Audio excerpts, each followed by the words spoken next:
Ah, ah. All right. Yay. What's going on? As usual, I don't know what's going on. Let's get that out of there. If you're just joining us, share the special link with your audience, whatever. I don't have time for that.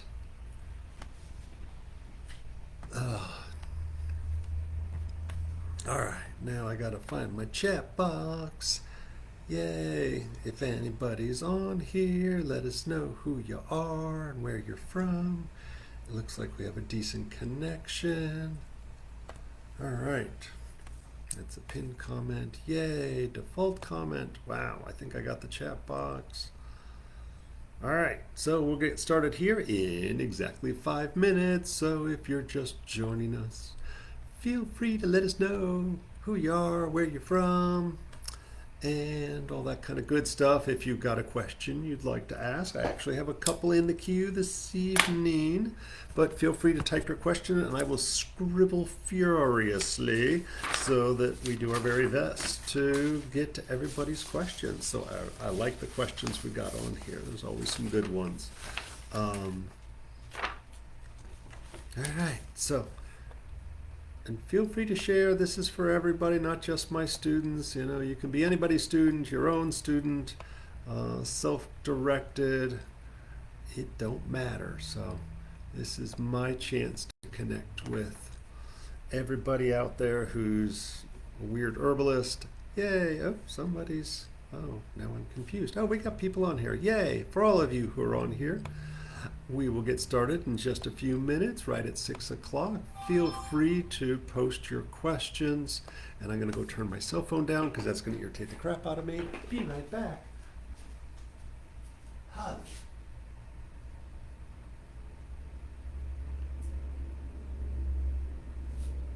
All right.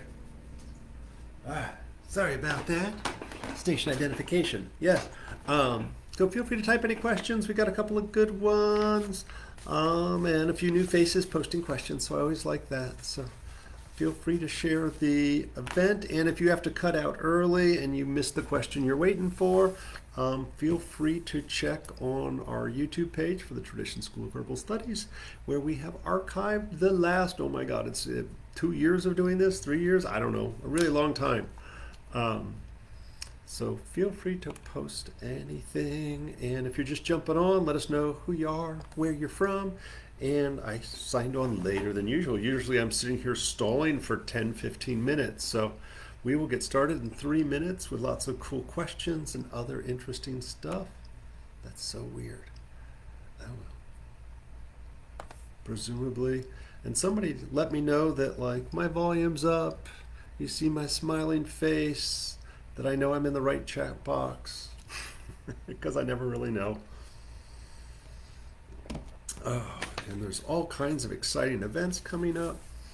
So that's always fun. I was going to say, anybody online here getting ready to go to Medicines of the Earth next week? Yay! Give me a thumbs up or a howdy do or something. I'll be there. I don't know if Gray's jumped on here. She'll be there. Angeline will be there. I don't even know who all else is going. So it's all very exciting. All right. Oh, I still. Uh-oh. Oh, there we go. Oh, good. Awesome. Thank you, Sabrina. Yay, I see comments now. That means I need to go there. Okay. 2 minutes and we'll get going. And if you're, oh, hey, Rhonda, Lake Wales, all right. We're going to get started here in just a minute, so let us know who you are, where you're from. If you've got any questions, feel free to type them in before I start rambling incoherently. We've got a couple in the queue, but we always got space for a few more. So. And you know, while I'm rambling on about crazy ass stuff, like you're always welcome to type in new classes. So, oh, I'm watching the clock tick down. 1 second more. No. All right, we got a decent crowd on here. Outstanding. It's so weird. I feel like I'm missing somebody. Oh, it probably counted my post. All right. Oh, I'm going to say it's close enough to 6 o'clock. So if you don't know, hey, Zelda, I'm Bob Linde from Tradition School of Herbal Studies and Acupuncture and Herbal Therapies and anything else I can put after my name. I am here in sunny St. Petersburg, Florida. Actually, it's not that sunny. We just had a gully wash our evening storms, which are well past due. So very happy that we've had some rain. The garden is happy and all of our lovely plants are happy. And if you don't know it, this is the Herbal Open Forum where, COVID kind of made me do it. I felt disconnected from everybody, so I started doing this. And I know there's a few other acupuncturists and herbalists doing cool stuff like that. And I just thought it was a good idea, so I copied them. And even after we're back in our normal classes and all that, I decided to keep going because it seemed like people were showing up. There was an interest in it, and even though it's not always convenient, somehow we can always find 2 hours to give back to other people. And for me, a lot of my mission is to educate and kind of raise the bar of herbal medicine as we go. Oh, I will, and I apologize in advance. I'm going to spam everybody for a brief moment in time. If you don't know much about the school, you can find out more at traditionsherbschool.com. And if you're interested in acupuncture, herbal consultations, we're here 6 days a week. And you can find out more at AcuHerbals with 1C, AcuHerbals.com. And also, because we have the school here, we've got intern clinic 3 nights a week, so it's a reduced rate, and it's an opportunity to get some higher quality herbal care, especially for more complex things, or just for a nice little health tune-up to see what the right herbs are for you. We can do anything from look at blood work to look at all your supplements that you're taking and put a custom formula together for you, and they're supervised by me or one of the other senior herbalists. And also, 1 night a week, we do have an acupuncture student here, an acupuncture intern. I believe we have one from East West College that is available. So if you're dealing with more complex issues or certainly something that responds well to acupuncture like pain, we're able to help out at a reduced rate as well. Obviously, our practitioners during the day, yes, they're more expensive, but they're also way more experienced and have been practicing for quite a while. And I want to say most of them have trained with me for almost 2 years, if not longer, actually, and are able to do injection therapies on homeopathics and vitamins and minerals and other good stuff. All right. And there's lots of cool stuff coming up, and I'm going to do my best to try to get all of them. So this one is not, I got to make it so I can see what I'm talking about. Oh, cool. Well, I just did all that. Perfect, David. I got to see the camera so I can see there we go. So this is something in gray. If you're on here, feel free. This is not sponsored by me, but it is at a kava bar locally, and some of our students and graduates will be vending there. So this is coming up tomorrow night, and I'm sure the time is on there, and I hear there's going to be some yummy food, and it's 5 to 10 p.m. Just down the street from the clinic.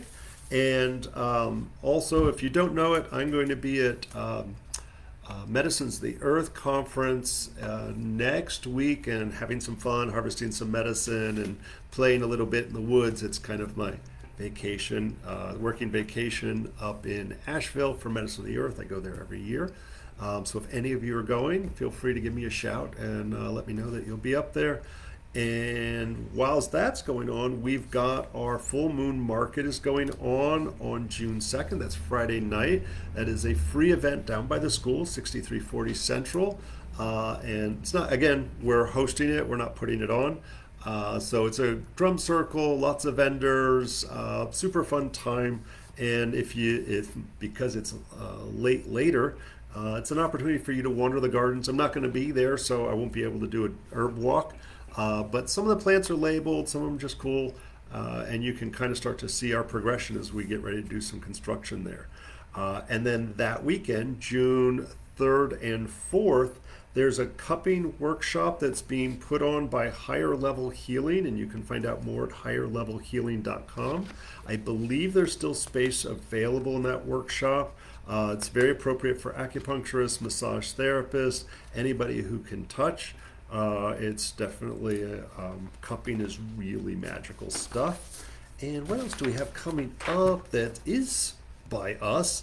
What is today? God, it's open forum. So we have Calendula is the medicine making class coming up on June 8th. That's Ruthie's teaching, which is literally 2.5 hour deep dive on a particular herb. And calendula is one that baffles a lot of people because we're really trying to get some of the resins out of there to really get the magic out of it.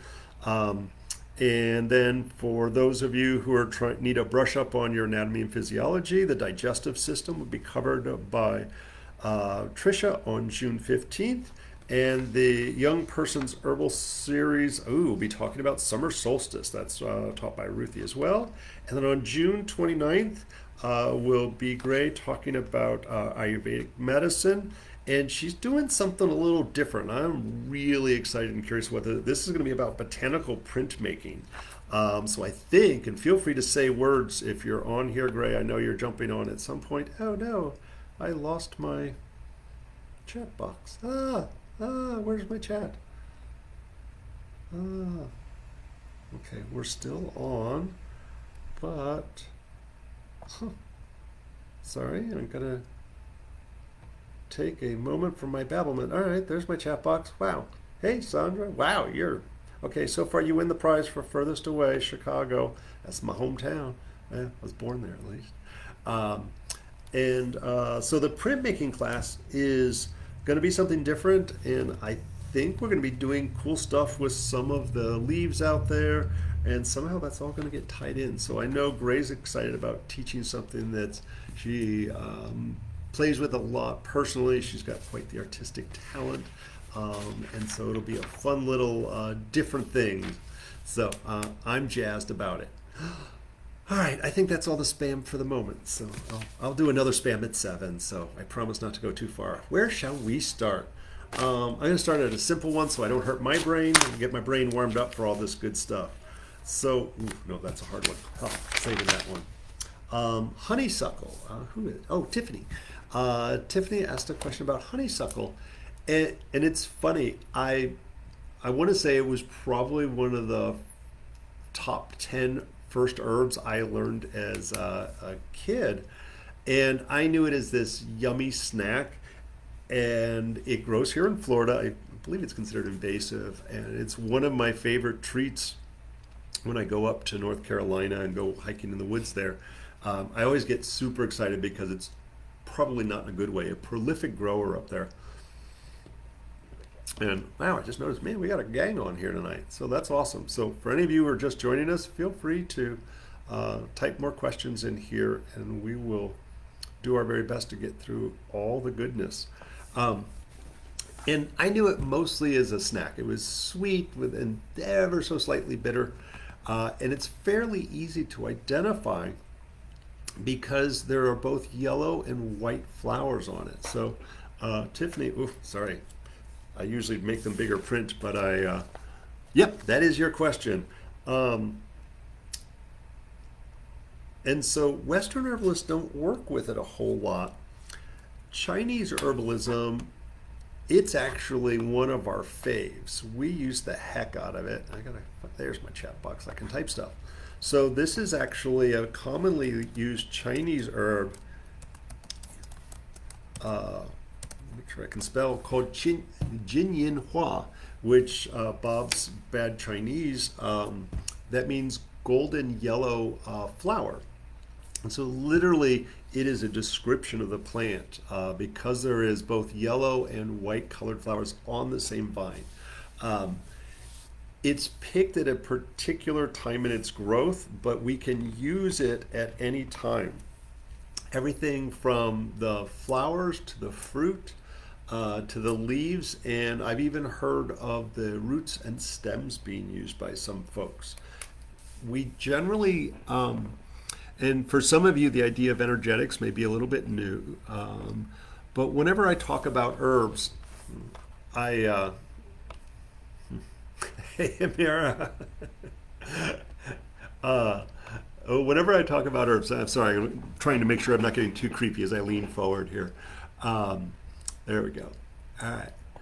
Uh, we talk about plants as having an energetic property of hot or cold, wet or dry, nourishing or reducing, and either relaxing or strengthening, what we say, tense and lax. And we look at all the diseases in the world have a relationship to that as well. And so we have that in both Western herbal medicine, we have it in Ayurvedic medicine, we have it in Chinese. And when we look at every traditional culture, they do the same thing. So I preface that so that we can understand honeysuckle is considered a cool to cold herb. And yeah, we got folks from all over. Hey, Kentucky. Um, and so honeysuckle I use probably more than a lot of folks because not only is it in some of literally a ton of cold and flu and classical Chinese formulas for colds and flu, it's used for infection, both acute and chronic. But I find, and this is a horrible sweeping generalization, that Western herbs, we tend to use more leaves and flowers, so we do infusions more, fancy talk for tea. Where Chinese herbs, we use a lot of root and bark, and so we do decoctions. And both do things like tinctures, which is an alcohol extraction, and other interesting ways. But you know, that old school classic, I'll just make a tea and with these herbs. So the flowers in particular, I like to combine with some of the other Western herbs. And what I've found is the honeysuckle has a affinity to the throat as well as the skin. It's particularly good for kind of wet, pussy, hot, burny stuff. It can be used topically or internally. And and it's funny, in Chinese herbal medicine, we have a concept, release the exterior, which is our version of diaphoretic. Oh, excuse me. See that? I had sugar. It was our office manager's birthday today, and so I ate sugar, which I don't, so now I'm having the sugar crash. So if I start snoring, let me know. Somebody yell at me. So Western herbalists, we have diaphoretic herbs. The Chinese have the same, but what I find is the Chinese diaphoretic herbs don't work as well as the Western ones. And so Western herbal medicine, we have a ton, but like elder, yarrow flowers, even chamomile, we make it really strong, and it literally makes you break a sweat, usually within a few cups of drinking it. And from an energetic standpoint, that can be very important for that early onset colds and flu. That said, I really like the antimicrobial and cooling aspects of the honeysuckle. So it is truly, I'll combine East and West together with that. It is a common one. We Sorry, I'm sneaking Chinese in here more than I usually do. We have a concept called goo worms in Chinese medicine, which just sounds cool. And the technique we use with that is a classical, it's usually a chronic disease like Lyme disease and Epstein-Barr and things that aren't clearly obvious as having another form.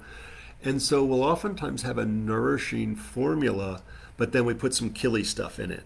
I'm going to say the honeysuckle is one of the more common ones that I add into that formulation in order to address some of those chronic internal diseases. And it's so nice because, you know, if you've ever and well, that's what you said. You knew it, Tiffany, as a yummy snackable one, and without a doubt, it is that. So many of our strong cold and flu herbs you can't mess with long term because they're so bitter, so dispersing, that if you did a diaphoretic herb every single day kind of for prevention, you'll actually weaken your immune system. It's that overstimulation, that oversweating.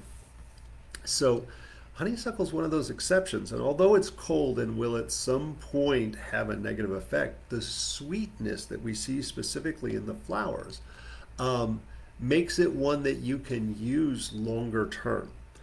So that's really a nice thing about it.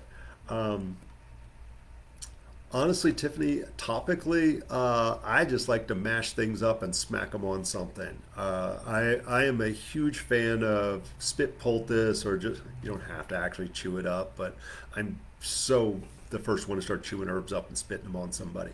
But mashing them up fresh, the leaves, the leaves are considered a little bit weaker than the flowers. Um, but for a poultice, I would say don't overthink it. And even the roots and the barks, the inner bark and the inner root can be used, usually as a tincture, as again for that antimicrobial effect. Um, so it's so nice because I don't know of it. I'm sure there's other plants out there, but I don't know about them where we can find two completely different colored flowers. So it's a really easy one to identify. For those of you where plant ID is getting newer, that's a really common one. It combines really well with dandelion. In Chinese herbal medicine, it's almost always paired with lian chow, which is forsythia fruit. Dandelion it does well with. Burdock it's okay with, especially, yeah, internally or externally. Um, it would do really well with elderflower. It would do well if you were doing a fire cider. It would do really well in a fire cider. It would do well in any of your diaphoretic combinations. So you could combine that with yarrow, with elderflower, even for chamomile for that sore throat. If you had, like COVID, a lot of people really described that as burning in the chest. The trick is COVID frequently was a dry cough, so you might have to add something moistening to it, like some marshmallow, something along those lines to help expectorate it while you put the killiness of the honeysuckle in there. So I know I plan to, well, I probably won't pick much for harvest, although it's not a bad idea. I always do some wild harvesting whilst I'm up there in North Carolina. So next week maybe I'll get a small jar tincture of some fresh flowers up there. But it is one that can be used dried or fresh quite easily. All right, that question was an easy one. Oh, we're doing good on time. Sorry, I'm going to be ever so temporarily political, and I always apologize for this in advance. I am a very political person, but I tend not to share it. But I'll be very self-serving on this. There is a bill in the Florida. It's already gone through the House and Senate. It's sitting on the governor's desk.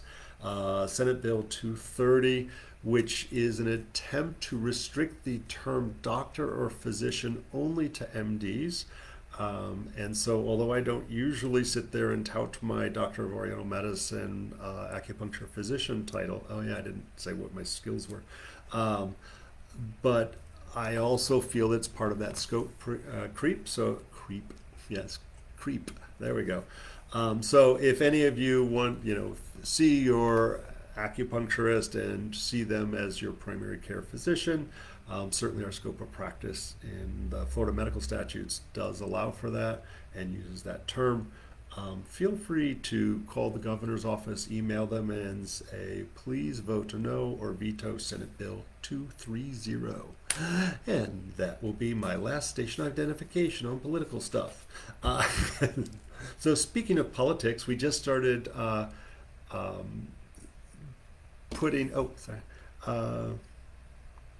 awesome. We started stocking this really new product that was liniment called Evil Bone Water. And wait, I have a bottle. Ha! Which mostly, I just really think the name is awesome. And now I gotta make sure. And so, oops, wrong thing. I'm gonna figure out what buttons to press. I gotta see my video. So literally, it's called Evil Bone Water, and it is based on that Zeng. Oh, it's funny. I know it is Zhenggu Shui, but it's Zhengshi Gu Shui is its more appropriate name, and I'm going to say they know better than I, because I am not an expert in this formula. And it's so funny. I've known about this formula forever. I love liniments. I generally make my own. I make a trauma liniment and an acne liniment. There's a bunch of little liniments that we always have laying around the office here. And a couple of the other practitioners here at the clinic, they were going and sourcing it on their own. And we have a local chapter of the American Herbalist Guild here, the Tampa Bay chapter, I think it is, whatever we call it, the West Coast chapter, one of those.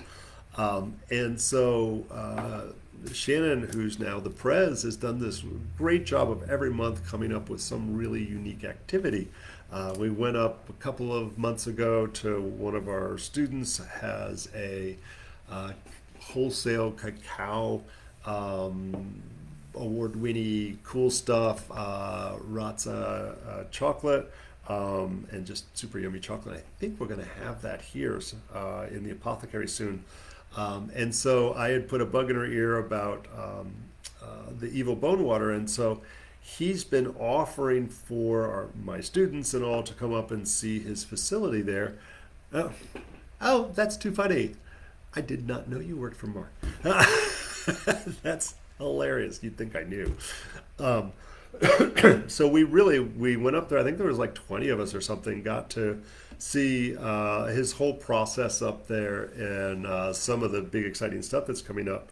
So after seeing, although I always knew it was a good product, I couldn't resist the temptation of now keeping this at the clinic because I saw a really great quality product, raw herbs, and most companies don't manufacture from raw herbs. They work from concentrate or extract. So I know when I've worked as a formulator for companies in the past, I was a real pain in the ass, and I was a stickler about, no, we must do it from raw herbs. And so he's actually sourcing, big old sacks of cinnamon and noda ginseng and all kinds of other cool stuff from China, and then basically boiling the little living crap out of it and doing a multi-day, multi-stage process and using not moonshine, that would be illegal, whatever.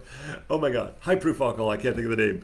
It really has just a unique process, and now started using it on my clients, my patients this past week already, and been really happy with the results. And if you find him on, I don't know, he's probably on every social media in town. He's way better about social media.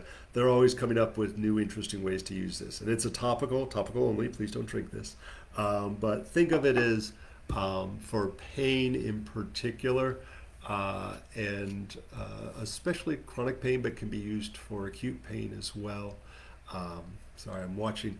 The evil tow truck drivers are eyeing the area, so I'm being paranoid. Hopefully they're not coming to get me. So we do have it here if anybody's looking for it. Because I was too lazy to actually figure out pricing, I think we have it cheap. It's going to go up in price next month after we actually get around to looking at the proper pricing. But yeah, there's a lot of, Everclear, thank you. I was like, oh my God, I can't think of the word Everclear. And because there's resins in there in particular, very hard to extract herbs, it is important that we recognize a lot of people just go and grab whatever booze to make tinctures or to make liniments or whatever. But depending on what we're trying to get out of a product, we have to have the right solvent. And the classic middle of the road is the 100 proof vodka. Which is great because it's equal water and alcohol, but some things like resins need to come out in alcohol. They don't break down very well in water. Other things do better in water. Other things do better in an acid, and so you might use apple cider vinegar. None of the stuff in there, but we'll talk about that some later. So Everclear is a little bit stronger of a menstruum to pull the good stuff out with. And I see there's a bunch more people. If anybody's just jumping on, feel free to post any questions or let us know who you are, where you're from, or anything like that. And I will continue to babble incoherently. Um, all right, I scribbled notes on here that only I can read. So another fun question, and it's funny. It's one I just sent out the door recently. So they had a question about Sweet Annie. So Artemisia annua is also a Chinese herb. Oddly enough, everything is a Chinese herb. We claim all things. Um, ooh, yeesh. All right, I'm going to talk about that one. Let me talk about Sweet Annie real fast. So the Chinese name for Sweet Annie is Qinghao. Um, and Sweet Annie, most people didn't know much about it unless they had taken a class specifically on it. And I need to actually, sorry, I'm going to write that down real fast so I don't forget that question. Cayenne fresh. This thyroid. Okay. So the Chinese were primarily using it. You had a few folks who would talk about it because it is in the Artemisia family. And so Artemisias are things like wormwood and Sweet Annie. There's a couple other that are used. Mugwort, there we go. I knew there was another Artemisia in there. So a lot of people know mugwort, a lot of people knew wormwood, but not everybody knew the Sweet Annie, even though it's a pretty common to find plant. In general, all the Artemisias are used and have, I won't say similar properties, they're definitely very different properties. But the Sweet Annie is some of the same properties of wormwood that we can use it as an anti-parasitic. But there was a Nobel Peace Prize won, I don't know, 10, 15 years ago or something, by a chemical, artemisian, that was extracted from the Sweet Annie. And it was found to have 100%, 99% success rate in treating malaria.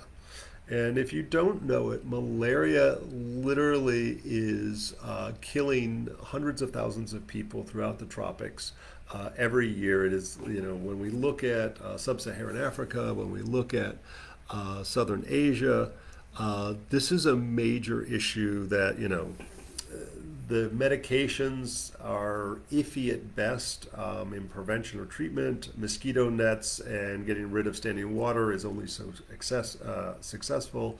Spraying toxin everywhere, we've seen the negative side effects of that, obviously.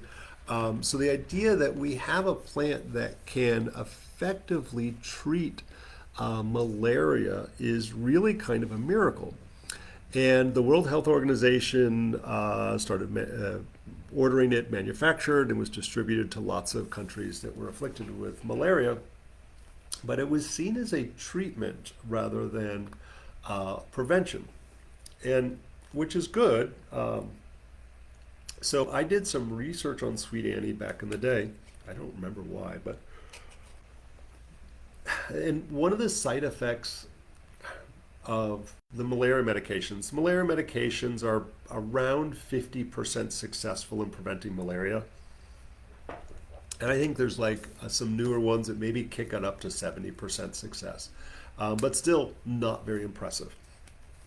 And one of the more commonly used medications has this nasty side effect that happens about a week or two after you start taking it, that you have a psychotic episode, a psychotic break, where you don't know who you are, where you are, and more often than not get arrested and end up in some third world jail where they take your medications away and you wake up, a couple days later from your psychotic break and you go, oh, why am I here? So I'm challenged by the idea of the malaria medications, especially since they don't have a high success rate. So I did a little research into the nature of the critter malaria, the mosquito-borne disease. And what I found out is most of the Artemisia was working at the second stage in the development, just as the symptoms materialize. So the mosquito bites you, the little critter starts swimming around in your blood, and after about 5 to 7 days, all of a sudden you start to get this alternating chills and fever. And that's when the medication starts to work. So most people who live in those areas recognize, like, oh, you got malaria, yay. And so they started distributing it. And of course, anytime there's money involved, even though they were distributing it for free, people were distributing it, selling it on the black market to the smaller towns, and diluting it in such a way that some of the malaria critters started to develop a immunity to it. So because people weren't getting the full dose or going through the full course of treatment, we now have Artemisia-resistant malaria. So yay us. And it is the problem when we isolate an alkaloid, a chemical, out of a plant. It's easy for something to build up resistance, as opposed to the plant itself, which is made up of 10,000 chemicals. It's hard for a virus, bacteria, any of these other things to survive the multiple ways that a plant can provide benefit. So I had some people who refused to do the medication and were traveling into a high-risk area in Africa. And I was like, you know what? I came up with this protocol, and it was a theoretical protocol. And I've used it probably 20 or 30 times. So far, none of the people who followed my protocol have gotten malaria. I've had people take it up to, I think 6 months was the longest anybody took the Sweet Annie. And I tended, rather than to use the dried plant, just because it's hard to travel across international lines with plant material, I used the 5-to-1 powdered concentrate. Oh, wait, I can grab it. I can spot it. There we go. So, yay. This is the 5-to-1 concentrate. So think instant coffee. Yeah, we use two different brands, but think instant coffee. So we literally measure it out. It's a 5-to-1 concentrate. We dissolve a level gram scoop into hot water and dissolve it. Tastes like crap, super bitter. So when people are kind of loosely at risk, but they, still in a hotel, traveling in the daytime, they're not in the middle of the jungle, I usually give them 1 gram daily, and if they're in a slightly higher risk area, I'll give them up to 1 gram twice daily, kind of as generic prevention. When they go into a higher risk area, they're going into the jungle, something like that. They're going into slums where malaria is rampant, and definitely, like, they'll give a warning over a country, but within that country they have zones that are at higher risk. I'll crank it up to 2 scoops twice a day whilst in those areas of risk. And if they happen to get malaria symptoms starting to come up, I'll do 2 to 3 scoops every 3 to 4 hours, usually with good, that is a very therapeutic dosage. You don't want to do that high a dosage for, weeks and weeks on end. It should be able to resolve it in 10 days. And I have them, and then once they get back into like nice hotel and things like that, I have them continue to do it 10 days after they get off the airplane. Only because what if they got bit by a malaria-carrying mosquito as they got onto the airplane? I want the medicine in there just as it starts to develop into the symptoms. Whoops, something weird just happened. I don't know what it is. That was really strange. So I think my best example is I had a group of people who were going to East Africa, which is a place that is a poor area of Africa. It was they were in a slum doing relief work, and malaria was rampant there, everywhere they were going to go. And so let's just say there was 10 people in the party, or we can say 9 because the math is easier. Uh, they had 3 people who took the prescription medication. They had 3 people who did absolutely nothing, said, I'm tough, I'm not going to get malaria. And 3 people did the Artemisia. I don't remember what the actual numbers are, but I'm close enough for government work. And all the people who did nothing got malaria. Of the people who took the medication, I think 1 or 2 of them ended up getting malaria. None of them who took the Sweet Annie got malaria. So far I'm batting 1,000 on that. So far nobody's gotten malaria from it, and it is the primary way I use it. It is one of those herbs that I generally would not take with narrow therapeutic margin prescription medications. It will likely process those medications faster out of the body. For people who have compromised liver, I would not use it. So if they have cirrhosis of the liver, hepatitis C that's not being treated, liver dysfunction, liver cancer, I wouldn't use it because it is hard on the liver. Now I'm going to contradict myself. It is also used for things like liver cancer. So it's one of those things. Don't try to treat yourself. If you got a serious medical condition, go see an herbalist. And it is something that can be used for a variety of blood-borne viruses. So I've used it for, I'll sneak it in sometimes for Lyme disease. I've used it on dogs and cats for heartworms, because all of these, are frequently blood-borne viral conditions that may or may not have a relationship to malaria. So I use it in different dosages and different formulations depending on what I'm trying to do, what kind of critter they got, and the energetics of the individual who's dealing with this junk. And if you're just joining us, feel free to post a question. How am I doing on time? Oh man, I'm doing really good on time. I think that's all I got to say about Qinghao. It is, I've tried to grow it here in St. Pete. I've not had success growing it in Florida. Doesn't mean you can't do it. I'm sure somebody can. But I would say you can definitely grow it further up north. It's kind of common, probably North Georgia on up. I would think it would be very easy. It's very inexpensive seeds. I would say if you can grow mugwort, but I can grow mugwort, but I can't grow the Sweet Annie. Chronic inflammation on the ankle, so 15 years ago, bone sits. All right, Sandra, let me come back to that, and I'm going to be weird and say, and I'm going to I'm going to answer the other question that we got about the cayenne pepper. But can you type a little bit more, like what makes it better or worse? Like, does weather affect it? Does pressure feel good? Does movement feel good or make it worse? Give us a little bit more detail on that. So the question we had earlier, and then I'll jump on my other ones that were sent in ahead of time. If using fresh cayenne, and yes, you can totally use the cayenne that you can go and buy in the grocery store.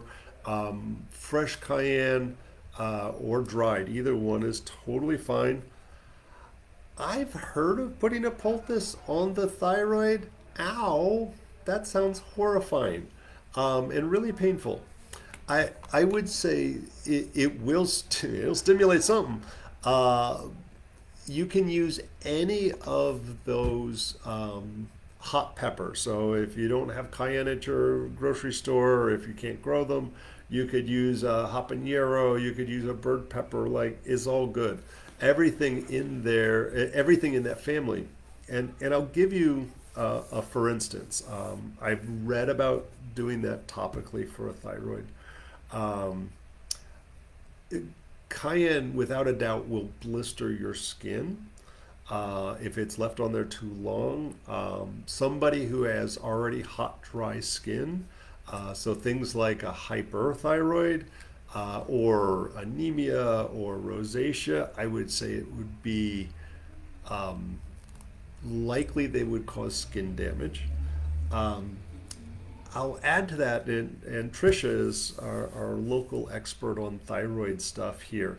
Um, Her thyroid, literally, if she eats a single nightshade, like there's an Indian restaurant down the street that we love dearly to eat here, and it is literally nightshades that throw her thyroid out of whack. And so all of those hot peppers are all nightshades that in her case would be contraindicated.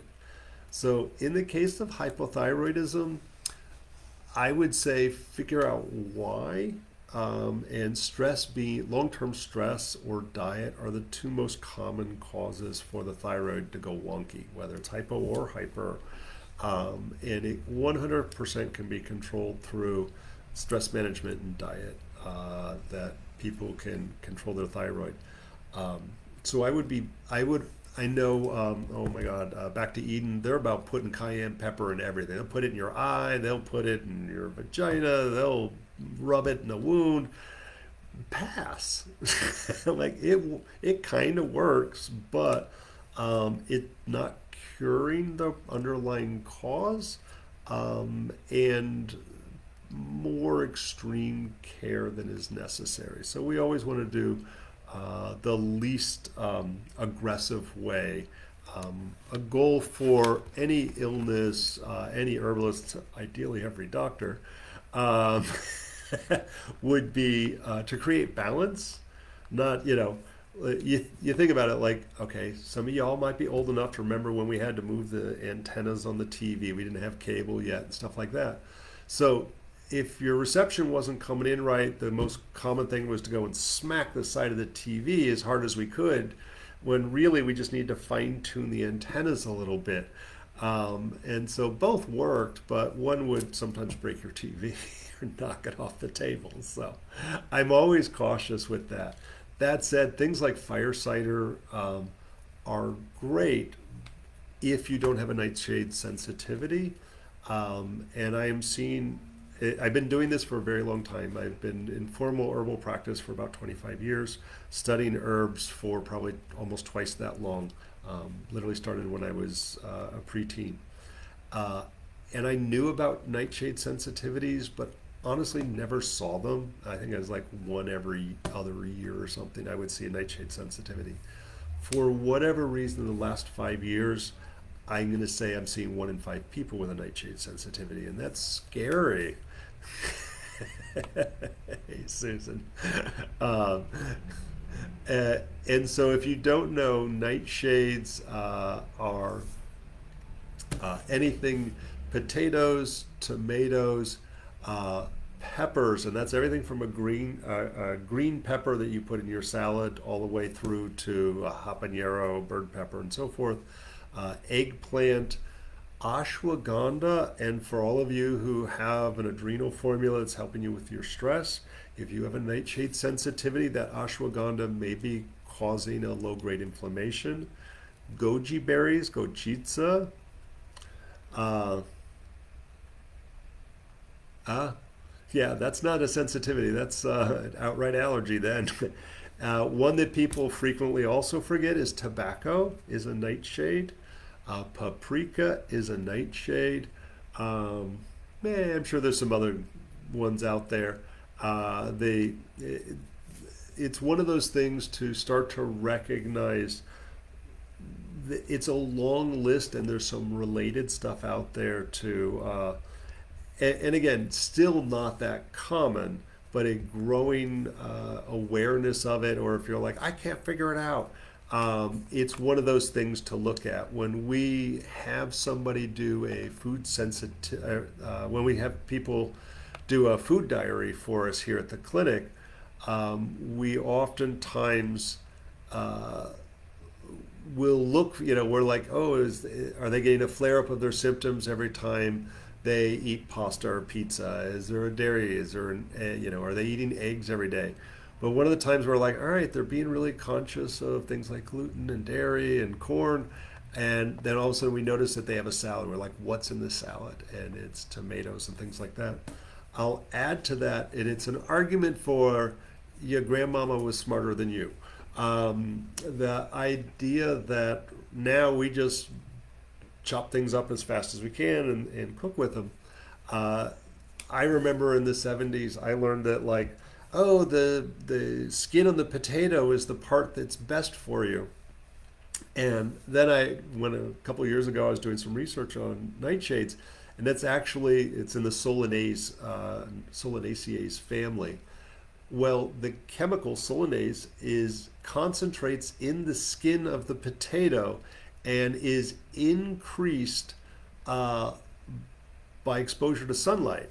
And so, for those of you who lived up north, you had a root cellar, like for real. That's where you kept your potatoes and your carrots and your rutabagas and your parsnips. All of those went in this cold, dark, slightly moist place under your house. Obviously, we didn't do that in Florida. That would be called a swimming pool. And it grew under the ground and then was immediately put into a burlap sack and put into the root cellar or into a basket and put down in the root cellar. And so nobody knew about solanaceae and solanase chemical and its exposure to light.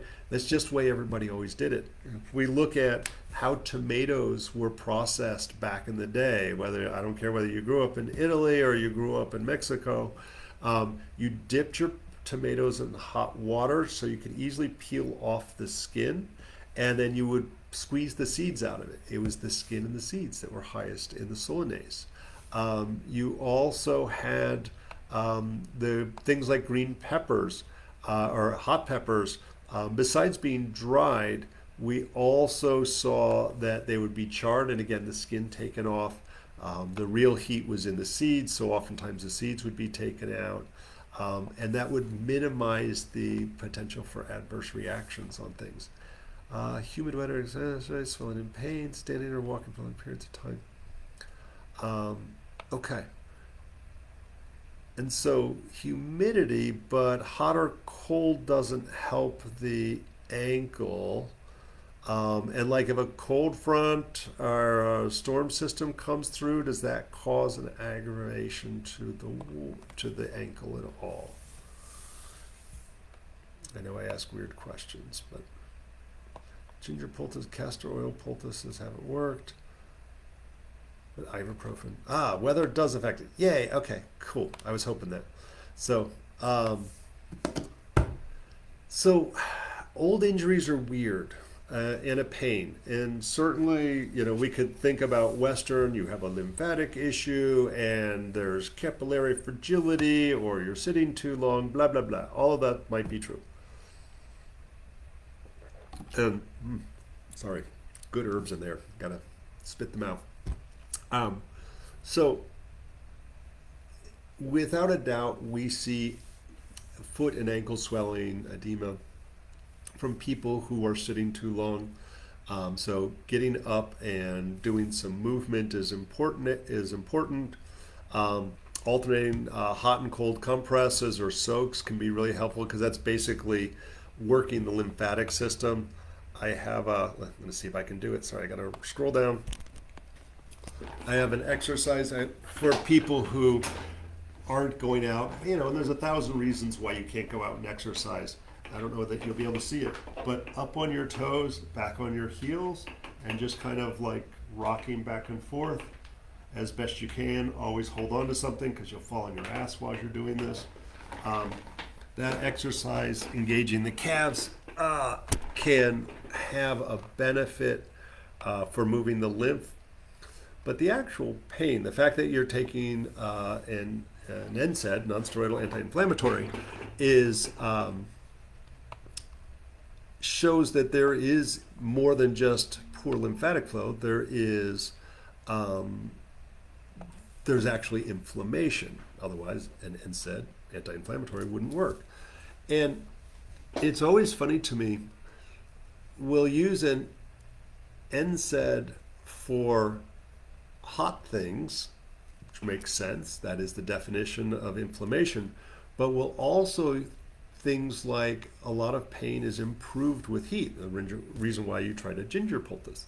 Um, and so we still call that inflammation, right? Because turmeric, which is usually warming, although there's cooling types, there's ginger, there's all these things that are hot or cold, but we say they're all good for inflammation. So the reality is, there's not a single herb that's a good anti-inflammatory. This is where it gets weird. And it's the coolness of that traditional medicine that we see, why do we, when we catch a cold or a heat, right? Because sometimes you have a fever, so you catch a heat, not a cold. Why do we do herbs that make you break a sweat, the diaphoretic herbs? And so the idea when we look at these older traditional medicine, and this is cross-cultural, it doesn't matter what tradition you come from, most traditions believe that evil wind attacks your body, oftentimes in its place at its weakness. We usually see the neck and upper back, the occiput as that place where it invades. And sometimes the first sign of catching a cold is like, oh, I got a stiff neck, and like I hope I'm not catching something, because it tends to come right here. And what do? We take our yarrow or elder or chamomile or honeysuckle, and it makes our upper body sweat. It doesn't make our knees sweat. It doesn't make our ankles sweat. It makes our upper body sweat. And it works. It frequently does a very good job at taking our cold. So if 15 years ago you were out in, I'm going to say, rainy weather or cold weather and slipped and twisted your ankle, it became a weak spot in your body, and this climactic, this weather-related evil attacked in that area and camped out. And so what do we usually do? And, oh, I twisted my ankle. Oh, my knee hurts. We go and get an ice pack and we put it on there because it feels good. And so it is a challenge to go against what has been told of, rice, what is it? Rest, ice, compression, elevation has been taught to us since, I don't even know when, even though the guy who came up with that for acute injuries now has said that's a bad thing to do because it slows the healing process, causes long-term arthritis and so forth, because it's going contrary to what our body's natural healing. So it actually slows the healing process. So this is going to sound weird, but your ankle's caught a cold and it hasn't been treated in 15 years. And I'm going to guess, Sandra, that you were, and it's so funny, I see your picture, but I can't actually tell who you are. If you're a Chinese herbalist, you may be able to guide a formula to your ankle or manipulate a formula, or if you got a good Chinese herbalist in your area, there's a formula called Duho Qi Sheng Tang. I think I spelled that right. Duho Qi Sheng Tang. All right.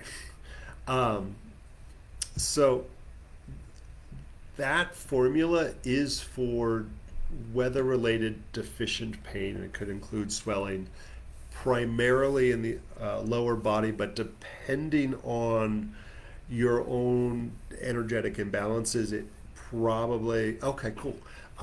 It needs to be altered, and so it's not a one-size-fits-all. Your ginger poultice, oddly enough, was on target. Ankle joint. It's funny. You could do a cold and flu formula with, and I'm going to say these herbs are pretty safe. Chinjiao. A little bit of Chinjiao, which is, I forget its Latin name, honestly, and a little bit of Duho, and I think I spelled that right, Nushi, with something like honeysuckle or elder, or actually yarrow would be even, yeah. Those couple of herbs with yarrow would probably work topically and internally. But best thing is to find a cool Chinese herbalist around you. Literally, should be fixable in a few weeks with the right herbal formula. It may not be perfect, but it should be dramatically improved. There's some, it's like I'm all about me some Western herbs, and I usually try to stick with my Western herbs when we're on here. But there's some really interesting concepts that are not unique to Chinese medicine, but are a little bit, they've been lost a little bit in Western herbal medicine.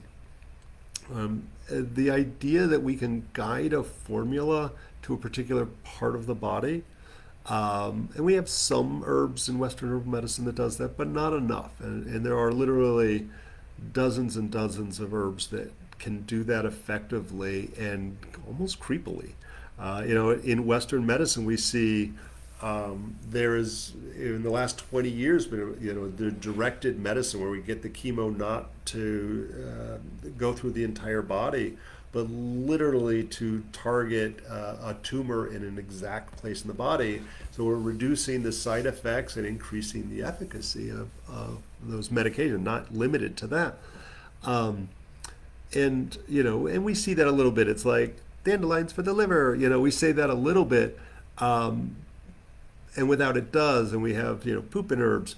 But things like the chinjiao, and I forget whether it's gentian or ligustricum, I can't remember which, literally guides the medicine to the joints in the body. But it could be the upper body, the extremities, I should say.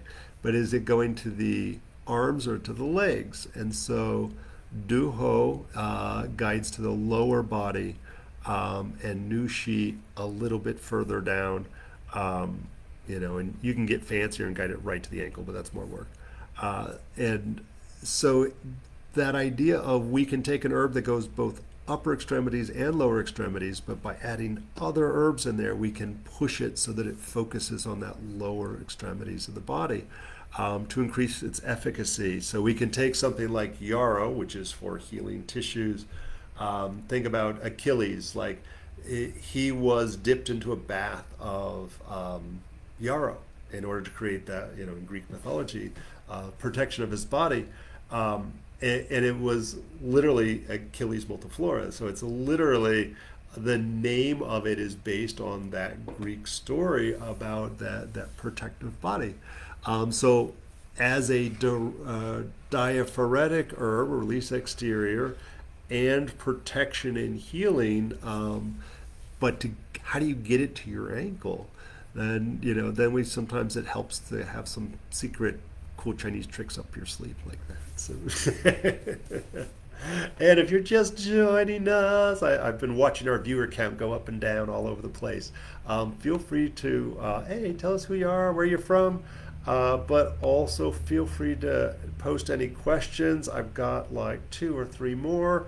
I'm making sure I didn't miss anybody. I think I got the 2 folks who posted stuff. And Susan, great, that was awesome that like almost 100 pounds just by eliminating nightshades, which clearly you had a sensitivity to because it was creating inflammation in your body. All right, I think I'm caught up on everybody's what they posted. So, yay, if anybody else has anything else to post, no worries. And for anybody who has to cut out or just showing up or something, all of this, oh, nice, you're just down the street from the school. All of this and all the old open forums will be posted on the school's YouTube page, so Tradition School of Herbal Studies. And Ellen, you're literally, I don't know whether you've been by the school, but literally if you see cars there, there's a half-acre medicinal garden with about 150 medicinal plants all growing there. And all kinds of interesting stuff. And pretty soon, okay, probably it'll be 6 months or longer, the clinic as well as the school all be in one location. So, Lisa, there's lots of ways to do hey, Rachel, hey, we got folks from everywhere. I'm curious, are you doing like what is it called, the master cleanse, where you're doing like the olive oil and apple cider vinegar, liver flush? As I'm going to say, I don't recommend it. It's one of the more common liver flushes that I've heard. Um, yeah. So I've had a lot of people with emergency surgery from that as a general rule, and I want to say I reposted it a while back. Yeah. So literally, it's if you take those same ingredients and you put some bile salts into a jar and shake it up, it makes tar balls. So all of those like marble or larger size things that you're pooping out um, are literally stressing your gallbladder. If you actually have gallstones, it can push them out, and your biliary duct, which is gallbladder connects into your small intestine through the common bile duct, is about this big. And so, if you actually are purging those out, it will get lodged in your bile duct and you'll be getting emergency surgery. I hate to say it, it's really unfortunately common for people to end up with emergency surgeries. There's 1,000 better ways. Um, if you've actually seen on an ultrasound that you have gallstones, there are, diet will have the greatest impact. Yes, the apple, it's not pectin, it's in the skins. Yes, that is good for malic acid. There we go. Malic acid is good for softening the stones. Um, there is gold coin herb. It's a cool Chinese herb who I'm sorry I can't remember the cool Chinese name. Is effective long term. You want to dissolve stones slowly, not try to push them out through a really small passageway. Uh, sorry, go take care of your critter. Uh, they also it's more for kidney stones than gallstones, but the chunka piedra, which I just noticed, I was out weeding earlier today. Uh-oh, I gotta find where I can type stuff. That's my pinned comment. I don't want a pinned comment. Ah, there we go. Chunka piedra. Chunka, uh, hopefully I'm spelling this right. Is a local plant that, and I think I saw that you were in Tampa. It should be coming up around there. It's not perfect for gallstones, but it is free because it's growing everywhere. And make sure you get the right species. There are two species that grow here. The correct one, yes, stonebreaker. Muy bien. Uh, the the stonebreaker, it's a very distinct leaf, and there'll be like little stones adhered to the stem. If they're hanging down on little filaments, you have the wrong one. And right now, there's maybe this big, maybe a little bit bigger, but like in another month or so, they'll be 2 feet high, and you can gather it up, dry it, or use it fresh.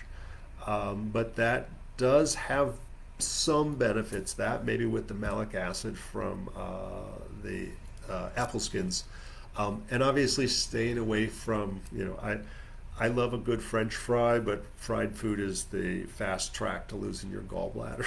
I hate to say it, and sometimes like I'm always my running joke is whoever has the most organs at the end wins.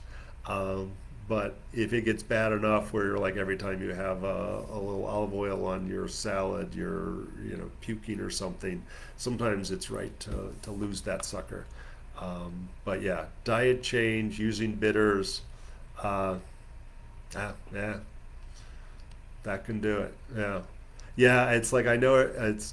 I think it's Paul Bergner has a really nice write up with the actual case reports of people who have literally had their gallbladders removed and goes through the science of it a little bit.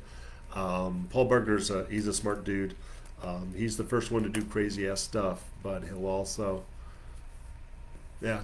And I would say yes, but making sure Snickers bars are vegan. Make sure you're eating a variety of foods, a variety of proteins, and if you're eating vegan, make sure you supplement with B12. I usually suggest a B complex for anybody who's eating vegan, and checking to make sure you're getting the right fats, the essential fatty acids, and those can be um, easily gotten from seeds and nuts.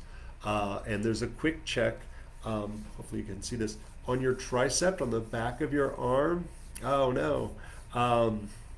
If it's bumpy, like rough skin here, or on the top of your thighs where it looks like you've got acne there but nowhere else, that's usually a sign of a deficiency in essential fatty acids. We're supposed to have a fairly specific, it's not that specific, but a good ratio of 369 essential fatty acids. Most of us enjoy processed foods. I just had a cupcake. I'm going to burn in hell for it, I'm sure. And so that usually has the more inflammatory omega 6s, not my friend. And so if you're not eating seeds, nuts, avocado, olive oil, and we're not getting the right ratio of the omega 3s. So quick check of the back of the arm is a super easy way to kind of like, hey, do I need a fish oil? If you're like a flexitarian, if you will, then I'd say, nah, fish oil is easier and cheaper. If you're like, no, screw that, I'm sticking with a vegan diet, then I really, I don't get paid to say this. Udo's 369, UDO apostrophe S, uses a variety of different seed oils. I'm a real fan of those. Yeah. Yeah, Zelda, the Army does not promote healthy eating, so I seem to remember eating a few bad things when I was in the military as well. Um, and, one of the things it's, no, keep your organs, but sometimes those suckers got to go. Yeah, who knows? You got it. Oh, yeah, you guys sell that at Earth Origins, I'm sure. Yeah, I think Rolling Oats and Earth Origins both probably carry that. I don't have it here at the shop, dang it. It was too hard to keep it. I didn't have enough people using it, so I never kept it in. Yeah, exactly. And so once you lose your gallbladder is a reservoir of bile, which we need to break down fats primarily. And so your liver actually produces your bile, and your liver is still producing bile. It just doesn't produce enough to like have fondue. And so you can still enjoy small amounts of, not deep fried healthy fats. Using digestive bitters can help. So there's a million different types of digestive bitters. It's something I encourage people to make on their own. It can even become part of your diet. They're like, no, a salad's good for you. So if you're eating the all iceberg lettuce salad, there's not a lot of bitter. It's almost sweet. But adding some of those purple things like the radicchio, endive, those bitter greens actually help to wake up the stomach and wake up the liver. So it produces a little extra bile preparing to receive those things. So what's Guido's Urban Moonshine? I like Guido as a human. I think he's a super smart dude. Guido Mase, Mase, and he's the creator, formulator for a number of products. I think he works for traditional medicinals now, but he created a company with a few other herbalists called Urban Moonshine that makes a line of digestive bitters that are geared towards energetics of hot or cold and things like that. So I enjoy their company's products, or I copy the recipes, make it myself. Again, the digestive bitters can be used like 15 minutes before a meal. The other things you can do is, if you get a digestive enzymes, make sure that it has bile in it. And so you can get ox bile in there, and that will, again, you're like, screw that, I'm having a cheeseburger, I don't care what anybody says. Make a little less harm, a little less inflammation if you throw in some of that ox bile with it. Not vegan, but it is helpful for trying to get through all of that. And I know a bunch of people posted stuff. I got to make sure I didn't miss anybody. I don't think I missed any questions. All right, cool. Awesome. I always mess this up. All right, cool. We got it. Man, I don't even remember what all we covered. Let me go through. We did that. All right, cool. Oh, I got to do my station identification. Promise, I got a couple more questions, or I got space for more questions. For anybody who's joining us late, if you don't know it, I'm Bob Linde from School of Herbal Studies and Acupuncture and Herbal Therapies. You can find out more at traditionsherbschool.com or AcuHerbals, AcuHerbals. We have a crap ton of classes coming up and cool things going on here in the Florida area. Tomorrow at Kiki Tavern, wait, I got to make sure I can see this. There is a market going on that a number of our students and graduates are going to be at. And Gray, if you're on here, feel free to say something. The time is 5 to 10 p.m. Rain or shine, we just wait for the rain to go away. And I hear there's some yummy food and cool tunes and other lots of cool stuff. The Full Moon Market is this coming Friday, not tonight, but next week, is at the school. That's a free event with lots of cool vendors, including some of our graduates. And then there is, it's on one of these pieces of paper. There's a cupping class that, there we go, on June 3rd and 4th that's being put on by higherlevelhealing.com. So I'm not teaching it, but somebody is utilizing our space to provide some cool stuff. It's definitely, you should be a massage therapist, acupuncturist, somebody who's allowed to put hands on. And if you want to be all political and stuff, please call the governor and ask him to veto or not sign Senate Bill 230, which is restricting the term doctor to trying to take it away from acupuncturists, basically. And there's other cool classes. There's our medicine making class for June 8th will be calendula with Ruthie. Anatomy for the herbalist, we'll be talking about the digestive system. The young person's herbal circle will be dealing with the summer solstice. And I don't know what cool stuff Ruthie's going to be doing, but I hear it's popular. And Gray is doing something cool in her Ayurvedic evening series. She's doing something a little bit different, doing botanical printmaking. I'm super jazzed about that. And June 30th will be our next open forum. If you don't know it, we've got practitioners here 6 days a week. And 3 nights a week we have a student herbal intern clinic. And 1 night a week we have acupuncture intern students here getting practice. They're supervised by me or one of the other awesome senior practitioners here. Okay. Enough of that station identification. And if you don't know it, we actually have a plant nursery here. We're in St. Petersburg, Florida. There's a plant nursery here. Our apothecary, which you see behind me, that is a very small part of it. Western, Chinese, a few Ayurvedic, some Central South American, African herbs. But if you're like, hey, I need $1 worth of chamomile, you can always come in and we sell it by the gram. We won't give medical advice over the counter. Because obviously, just as we saw with a swollen ankle, it can be more complex.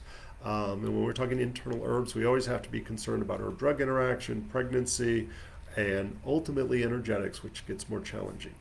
All right, I got 2 left. Oops, and I lost my, I gotta make sure I'm looking at, and if you're just joining us, oh, nice.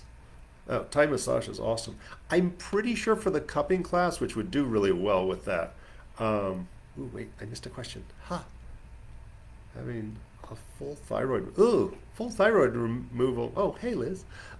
Sucks. And,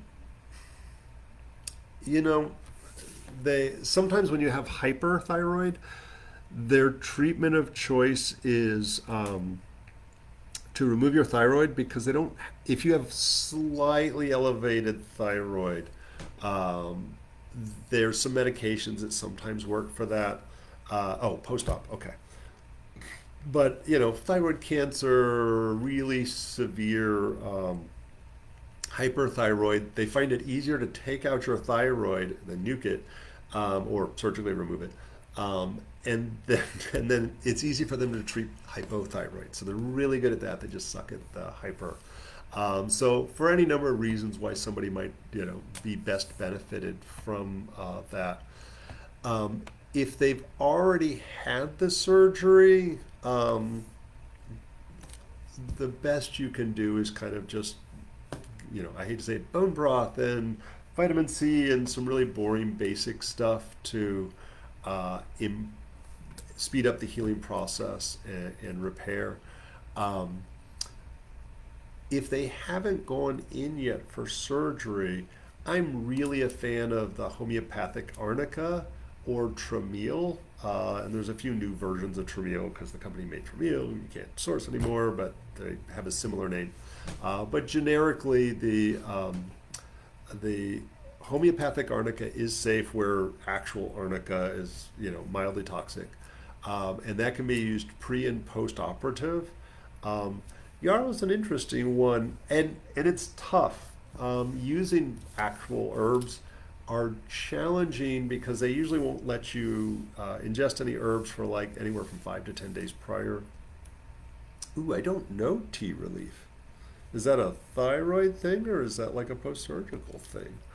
Um, they usually once you get out of the hospital, you can. And yarrow is an interesting idea. It is technically an anti-clotting thing, but if the doctors research it, if they're actually even going to, it actually has a chemical in there that they'll get all scared and say, no, it has anti-clotting properties. It's specifically used as a stop bleed clotting. So if you were able to use it, yarrow would be an interesting choice. Um,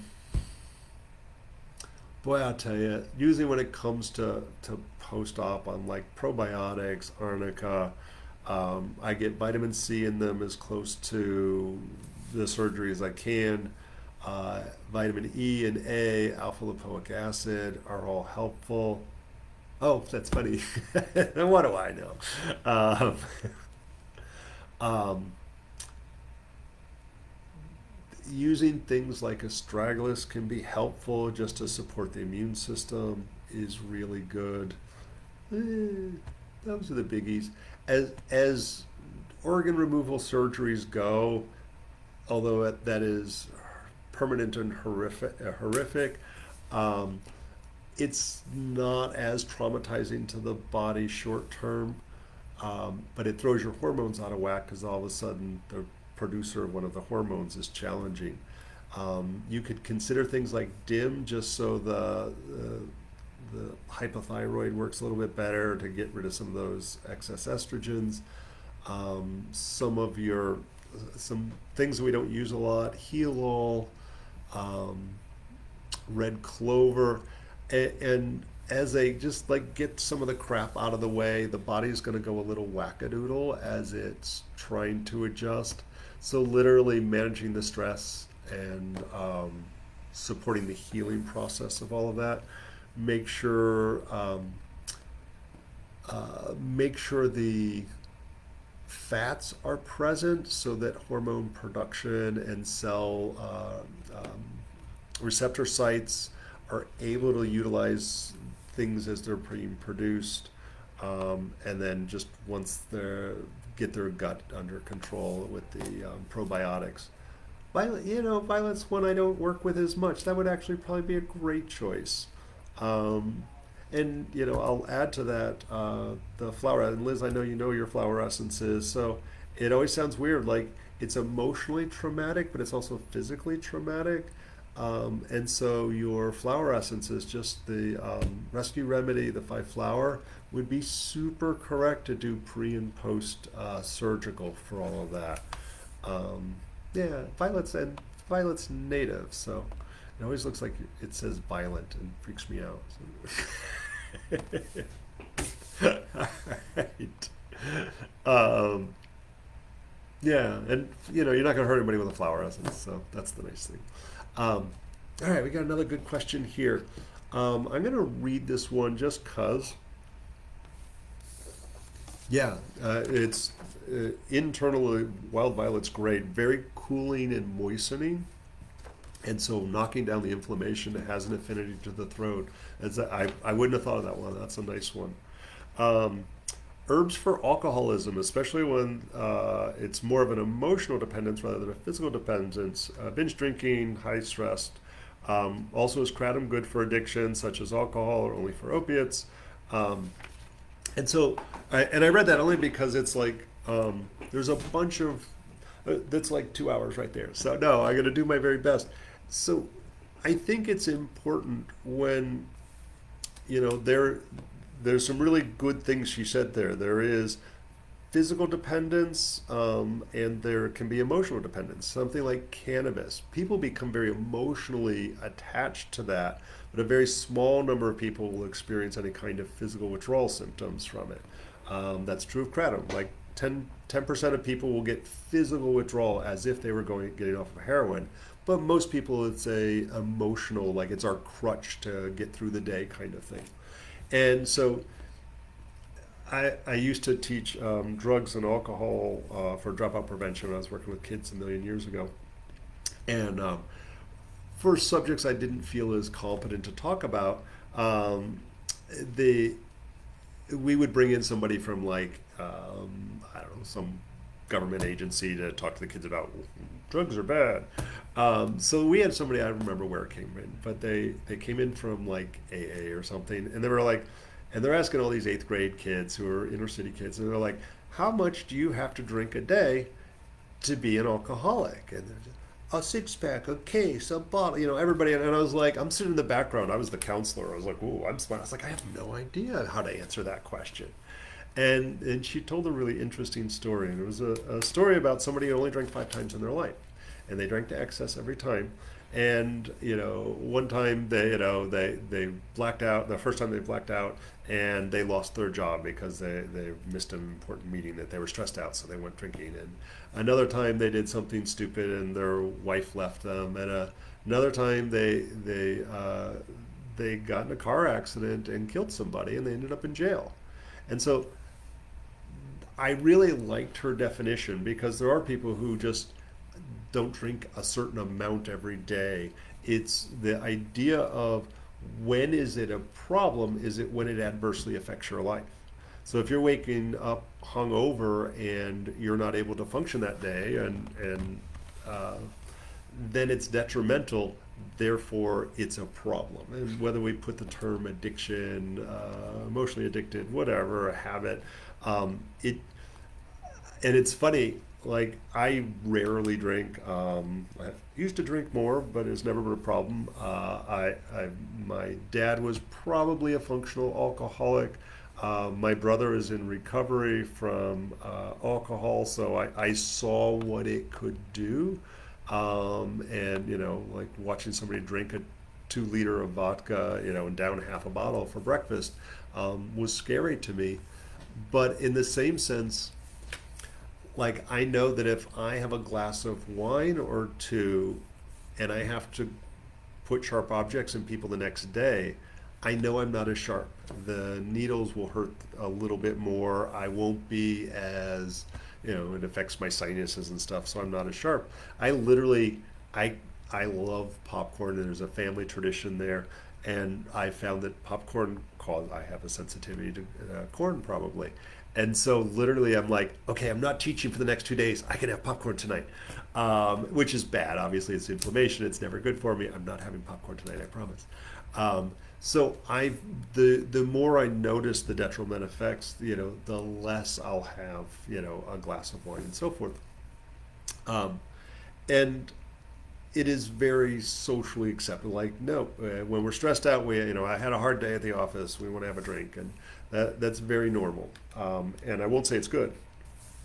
So I think anytime we're dealing with addiction, it's important that we try our very best to understand the why is somebody struggling with a substance, and alcohol in this case being the question. And sometimes it's just like bad learned behavior from our parents. Sometimes we never learned better coping mechanisms for stress, and it's not cool to go see a counselor and learn shit. Um, we all need counselors, by the way. Yeah. You're perfect. You need a counselor.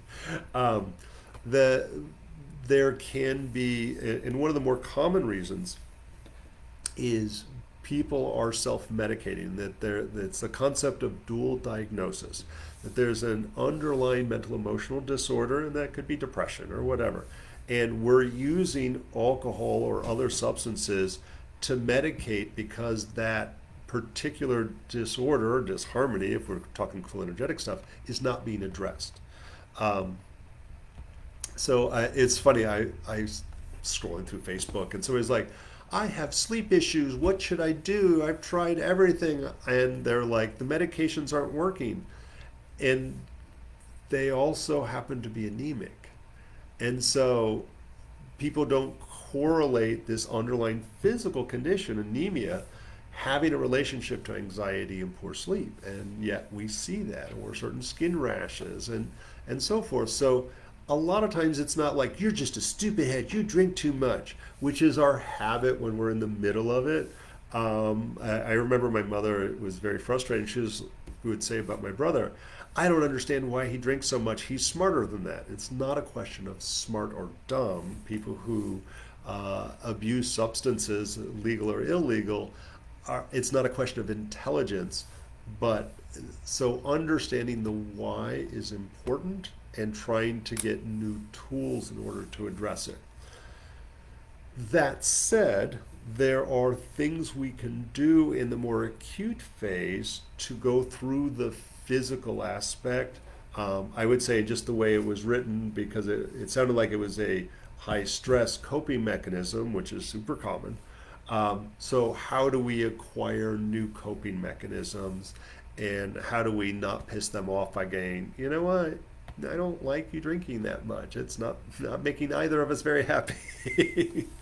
um, and it always sounds so boring, but like looking for, and you can Google this when we're done with this, improving your vagal tone, which is about your vagus nerve, and that's breath work, singing, chanting, aerobic exercise is helpful for that. Um, we can use adaptogen herbs. They help us adapt to stress. Um, so finding what works for the individual to create that stress muscle so that we're better able to, stress is inevitable. Some of us have more than others, some of it's nonstop, but how do we manage our stress with something that's not harmful that actually makes it harder? Because you don't sleep well. Um, uh, that sets us up for making the next day more stressful because we're now need 3 cups of coffee to get going, and then you had an extra hard day because you were drinking the night before, so now you're going to drink again. Um, I will say, recognizing that changing behavior, whatever that behavior is hard and is likely to have relapse. Relapse is normal. Um, if anybody was ever a smoker, it's like every smoker, and ex-smoker here, every smoker doesn't like that they smoke. Every smoker's quit for a day, a week, a month, sometimes even years, and people pick it right back up and start all over again. And so it's not the end of the world if they screw up. They're just like, all right, we're back on day one. Let's get back on it. Also recognizing that, alcohol's a poison. We sterilize our skin with it, so it does have a short and long-term negative consequence. It can adversely affect our liver, and it also depletes certain nutrients in our body. So obviously, it is challenging for the liver. Liver does have to process that crap out. So I find milk thistle as a minimizing the damage that the alcohol is doing until they come to a time and place when they decide to make those changes. The alcohol also depletes B vitamins, and so taking a B complex can be very helpful. And it the alcohol it causes rust in our body, oxidizes our body. So antioxidants, specifically vitamin C, again can be helpful. Sorry, I always feel like I'm beating up on my brother. I think, I think the world of my brother, and I'm very happy he's been sober and has a healthy relationship, blah, blah, blah, and is doing very well. But I'm constantly shocked. He's 6 or 7 years older than me. I'm like, how is he still alive? Because I know some of the damage that he did to his body. I saw it enough. And despite all of the bad behavior with alcohol and other substances, he took his vitamins, in particular B complex and vitamin C. he used to drink a lot of detox tea, which was, I believe, through traditional medicinals that had dandelion and burdock and a couple other good things in there. Um, and he ate really healthy. So he was a good cook, and he frequently cooked his food and ate his veggies and tended to buy organic, even whilst he was struggling with substance abuse. He did recognize that it was not his friend. So those are some things that you can do as you work towards that process.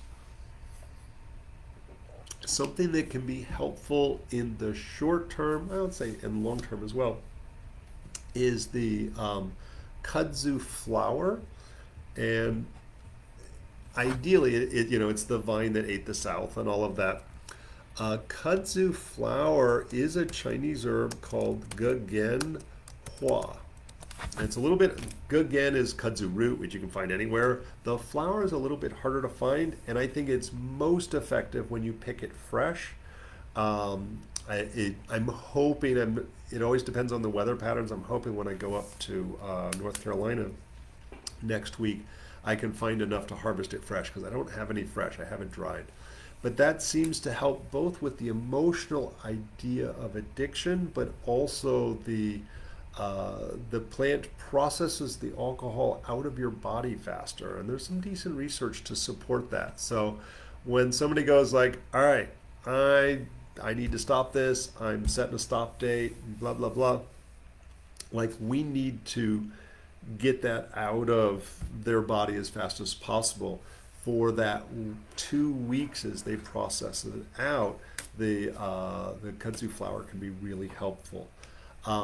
If they do have a physical addiction where they're like drinking morning, noon, and night, and are getting the shakes if they don't get a drink, that can be life-threatening and that may require medical intervention, either short-term or long-term,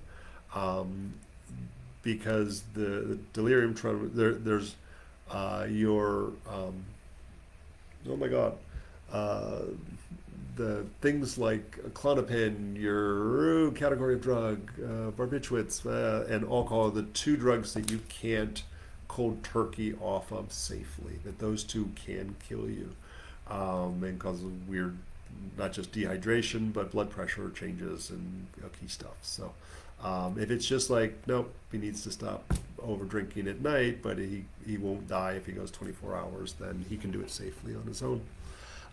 Also, if you have an acupuncturist near you, or you've learned auricular therapy, some of my herb graduates know ear seeds. So there's something called Nada Protocol. And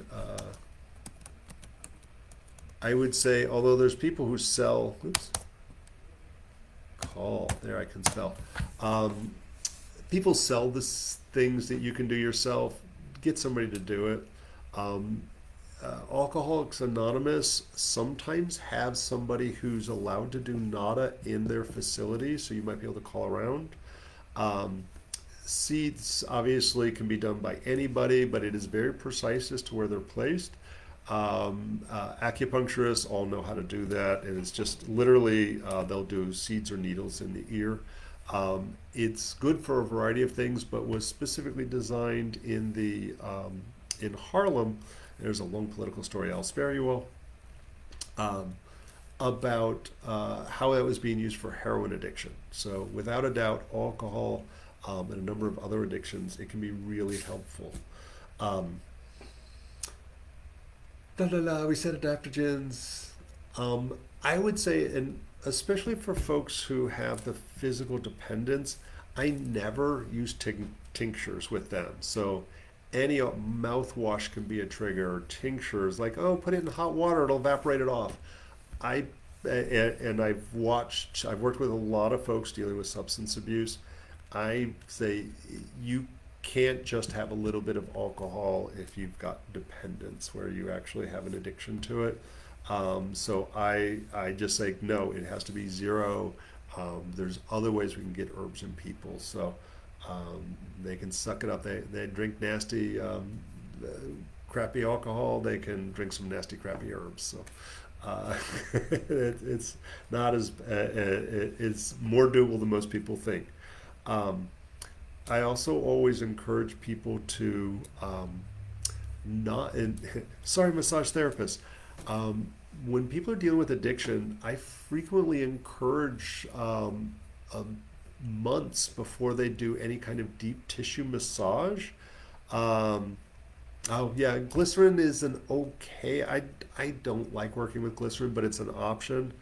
I don't buy it in bulk. I hate to say it. I just go to Star West and we buy it wholesale there. I'm sure there's other places you can buy it, but I like Star West. I find that smoking, alcohol, drugs, the deep tissue massage, it's like some of that substance is in the deeper tissues, and if they get that deep tissue massage, it will actually cause them to get sick and vomit and oftentimes relapse. So, super gentle or nothing. Um, hmm. Maybe. Um, it's always the amount, but it's one of those things where alcohol causes blood sugar destabilization. And if you don't know it, a low blood sugar can look like they're drunk as a skunk. Um, and the electrolytes, your minerals get very out of whack, and that's the shakiness, the cramps, the night sweats is oftentimes from all of that. That said, it might be that their liver's a little pissed. A little blood work wouldn't be wrong to see how their liver functions are. And so there's fancier tests, but usually the ALT and AST is the standard thing. There's a dozen other fancier GGT and other ones that can be done. Um, but also see if blood, and I have it's a terrible example. I got to find a better example, but it's all I got right now. For people who get hangry, like if they don't eat, they oftentimes have hypoglycemia. If they don't eat every 2 hours, they start like, somebody gonna die if I don't get, something to eat right now. Um, there's a version of that that comes with alcoholism or just alcohol abuse. And so it can be low blood sugar or high blood sugar. And so both are a possibility with that and has to be watched out for. Also, one of the things, and it's literally binge drinking is an indication of pancreas issues, that the other gland that's super important, and that's our digestive system and can kill you. So things like pancreatitis for people who binge drink or drink excessively in general, and that can cause everything from slow recovery from alcohol to vomiting to other yucky weird stuff. So probably if that's an issue, they wouldn't be wrong to go and get checked out. And always the hard part to say to the doc, yeah, I drink too much, and can you check me for some of the signs and symptoms associated with that? And a good doctor would say, stop doing that, I'll order these extra tests. And off the top of my head, I don't remember what they all are. Probably would just be I generically, I recommend a CBC with differential CMP. I don't think liver enzymes. Uh, that's the bare minimum, just to, like, you should get that every year. Everybody should, but especially in that, and I'm sure there's some other ones that be good to check associated with that. But I also, all of my patients, I think, should get their vitamin D checked every few years, their B12 levels. And again, especially if they're vegan, they should always get their B12 levels. But I don't care if you're eating a cow every day, you should get it checked, because if you have low stomach acid, you're not absorbing your B12. And there's other reasons as well. But also, frequently the doctors will only check ferritin. I think iron saturation, ferritin, and TIBC, which is like a ratio of all of those. There should be a comma after ferritin, but whatever. I think that those should be part of the average screening device. If, fried greasy food goes with its alcohol consumption, checking cholesterol levels is never wrong. There's a whole slew of other stuff that can be tossed in, but those like that, the insurance will pay for the CBC, CMP, and if they complain of fatigue, all of those other things will get ordered usually. And if blood sugar is an issue, and 1C is good to order. That gives you a reading of your blood sugar over 3 months, which is, if somebody's using orange juice or Coca-Cola or 7-Up to mix as a mixer, and they're throwing back a half a dozen drinks or more every night, their blood, you do that for 20 years, your blood sugar is going to start to get a little wonky. And that may very well be kind of that, why aren't they recovering faster? It could be a blood sugar issue. So, it's kind of, not to say we want to give them coping mechanisms to drink better, but the milk thistle, using healthier mixers, that sounds ridiculous. Caffeine is not one of them. And taking the vitamin C and so forth can slow the damage, be complex and so forth. And then you asked about kratom. How am I doing on time? I'm doing okay on time. Good. Kratom, again, I think we've talked about it a few times on here. A little bit controversial. The state and national level has tried to ban it for as long as it's been in the public purview. For at least the last 10 years, they've tried to ban it. You can learn a lot more about that through the American Kratom Association. I encourage it. Protecting your right to access plants, I think, is important. I'm happy that so far the federal government has not made the same mistake that they did with cannabis 50 years ago. So they're a little bit slower to ban things that were naturally occurring on the planet. We usually think of kratom as being used for opiate withdrawal, and it's excellent for that. The problem is you can also get dependent, especially the people who have dealt with dependence on opiates will oftentimes then become addicted to the kratom. And the good and bad thing, if you're on prescription meds and you're trying to get off of those, we have to treat the underlying pain issue that may still be there. If somebody's using things that they get off the street and just have dependence on that, and they're either doing IV or snorting it or whatever, it is kratom doesn't make you go to jail, unless you're in Sarasota County, by the way, where it is illegal, and a few other states. So the kratom's legal in most places, not all. And so it's an option for people who are using illicit drugs to have a safe alternative, or to get themselves into something that allows them greater functionality. But I don't use that as my primary approach for addiction, but I can safely say I've talked to dozens of people who have effectively used kratom to get off of a wide variety of substances, alcohol being one of them. Because some people are, most of us have probably used it as a social lubricant, and I know I have on many occasions in the past. And so kratom does a good job of that without getting this, I always say kava and kratom are kind of like a glass or two of wine without the lampshade and the stupid. And you can still go to sleep and get a decent night's sleep with them usually.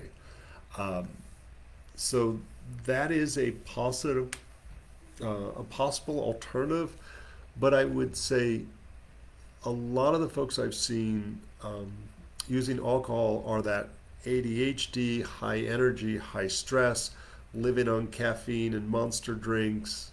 And it's always interesting, if you take their pulse before they have their first drink, it will frequently be very deficient, that they actually are need nourishment and they're propping up their energy levels through junk stimulants. I'm guilty of that, by the way. And so if they need that, I need to settle down, wind down at the end of the night. Instead of alcohol, you might find some nourishing nervines. Everything from milky oats or oat tops to nettles to I'm trying to think of some good examples. Tianmendong. Oh my God, I can't believe it. Shatavari is more commonly known. Asparagus root. Ginseng, especially American ginseng because it's cooler. Schizandra berry are all more nourishing substances and will oftentimes make them feel more grounded. Skullcaps, and I always think of skullcap not as nourishing, but it would be a nice relaxing. It's kind of like if you do some alcohol, it's kind of like whoa. Skullcap, as long as you don't use really hot water around that 140 degrees long soak, it will literally give that weighted pressure on the skull, the skull cap. Blue vervain is really good for the type A folks, without a doubt. And it's funny, those are nice nighttime nightcaps, if you will. And they can even be done in alcohol that they might use less, but I would say ideally done as a crappy tasting. Blue vervain is nasty tasting. Skullcap's not exactly candy. And if you all don't know, great herbalist Seven Song, that's his name. I believe his website is the number 7 song SONG.com. And he has probably one of the best write-ups on blue vervain. I use it in my classes. He's such a giving, lovely human that he puts so much of his forms and his understanding of the herbs on his website. And if you ever have the chance to have him in class, he's always, you never know what you're quite going to get, but he's always a treat. I try to bring him down here every couple of years. He occasionally teaches up at one of the acupuncture schools in Gainesville, and I try to snag him down here for a weekend class. I don't know if he's going to be at Medicine of the Earth. And I will say, if any of you are going to be at Medicine of the Earth in Asheville, I got to say, there's a couple of conferences I go to every year. Medicine of the Earth is in Asheville. Used to be in Black Mountain. I think it's going to be in Asheville now. I'm hoping the new location, that I love it dearly, but I'm really going to miss. I knew where all the herbs and cool stuff was to harvest in Black Mountain. Coming up really soon is the American Herbalist Guild Conference, if you're not familiar with it.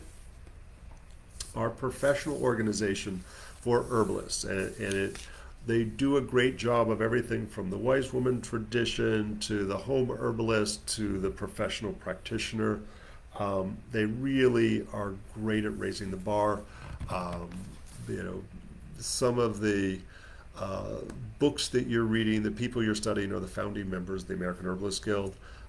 You can join as either if you're enrolled in a formal program, you can join as a student member. If you're just like, herbs are cool and I like learning, you can join as a general member. If you're like, I'm a badass practitioner, you can, and you've got 4 years of clinical practice, you can become a registered herbalist, an RH.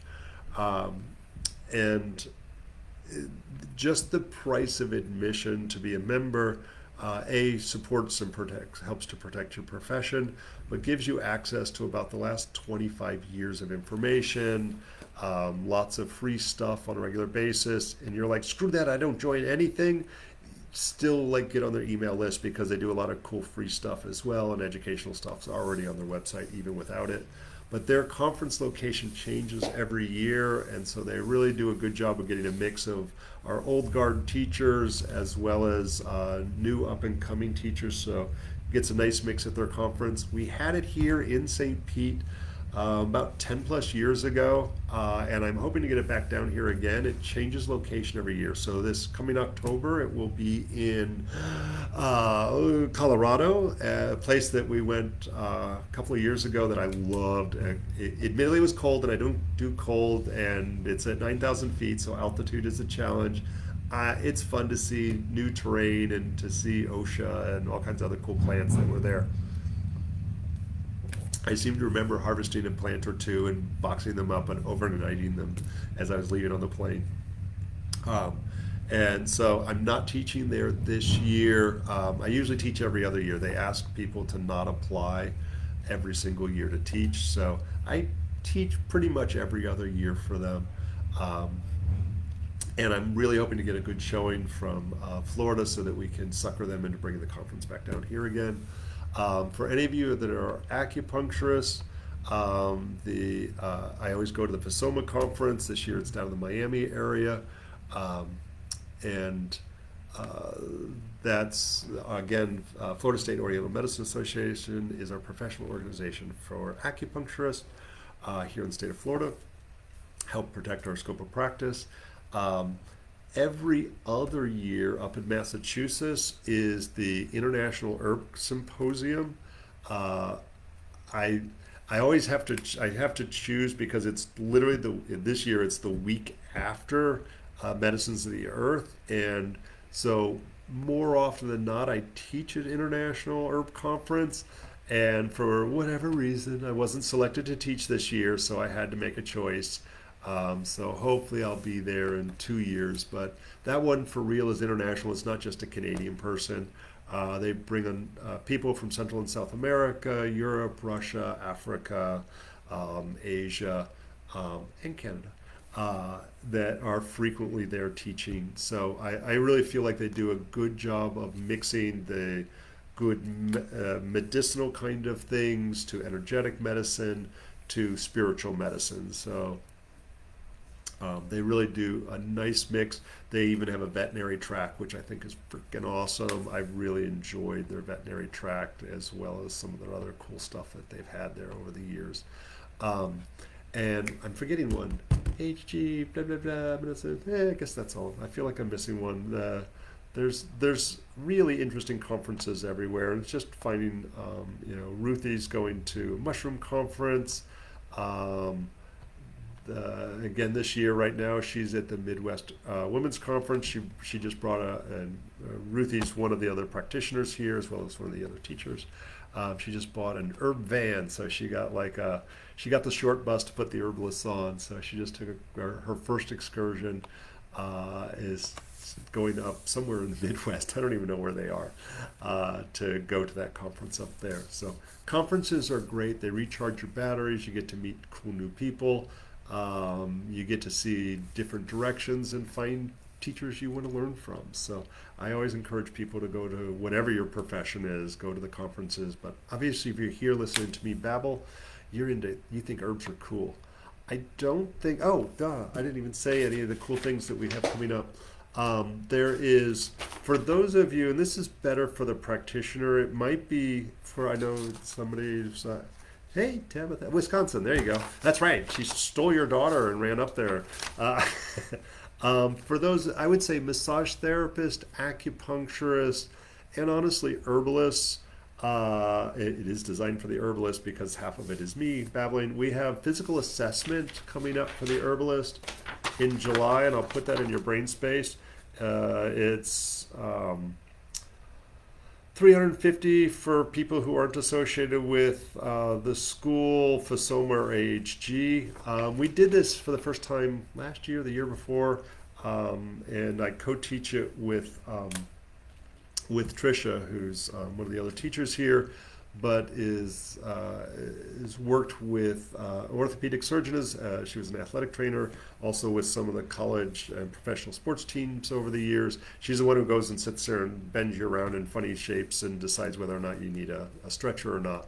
And so we went through and looked at some of the more common physical assessment things that somebody can do. Some you have to have permission to touch, some you don't.